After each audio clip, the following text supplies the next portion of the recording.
So it's me, March Scar. I'm gonna make this extra video for the channel, even though you didn't see it in my shirt like this, the other video for Dr. BC. We're gonna talk about my scar.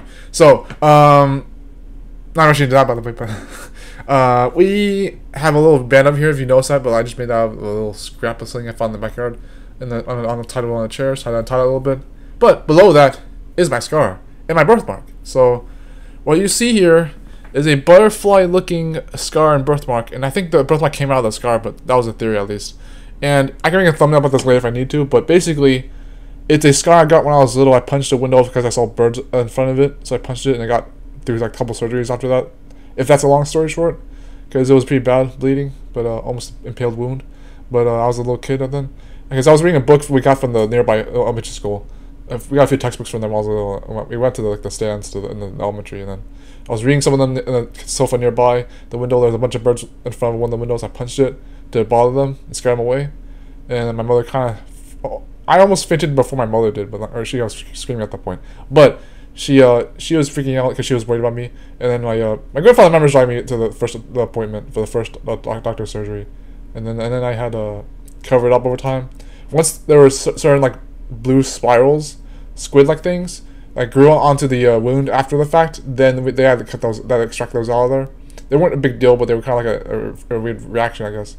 And then that scar remained on my birthmark to this day. The birthmark may have come out of the scar as a reaction, a freckle bomb, but like, this isn't. You can make so many racist jokes about this birthmark, but but basically it's like it is a birthmark right next to my scar either way.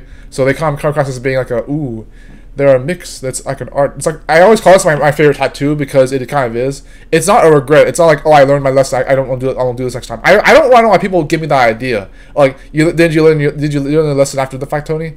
Come on, give me a break. That's not how it works. That's not how this works for my life, at least. Not my own life story, including things like this I consider very significant for me. But I never digress, but I digress. I never digress. Never digress. I never digress. I never digress.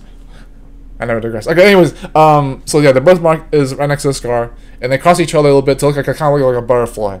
And this has always been on my right arm ever since then. It's never bothered me that will technically be there for life unless I get rid of it with another fixed surgeries or whatever they call it, or other what do they call them, embroideries? No, like erosions, like happening to my arm or whatever. Anything else that happens to my arm has to go away. Even if it could go away, I wouldn't want it to. So I wouldn't mind having this for life.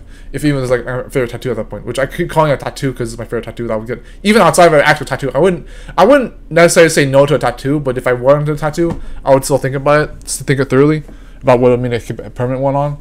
But this is my favorite tattoo here and there, whether I get an actual tattoo or not. Otherwise, I don't know if I would personally still get a tattoo, because some of my even wiser, insightful friends of the loop about those things, some of them have tattoos and they don't have to be regretful on that, or having a no regrets tattoo, but you know, whatever symbolism that comes out. I personally wouldn't have to get a tattoo though, because not just because this is my favorite tattoo, but just to have that in the yard. So, anyways, this has been March Scar. Could be Dr. ABC, but this is the story about my scar and birthmark.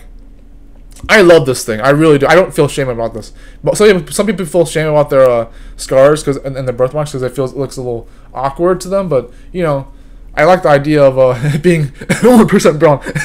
I'm sorry, but like had to. But the scar is very interesting. Sometimes it gets damaged a little bit over time, over things, and I try to be careful with that because I don't have a double scar on the same scar. But yeah, there's more to it, deeper than that I can get about it. But that's all for now I got for you guys. So stay still, everyone, because always on the move. Or I simply tell you, remember, it's not really destination, and that's all you can see if I do it. So, anyways, bye, yeah.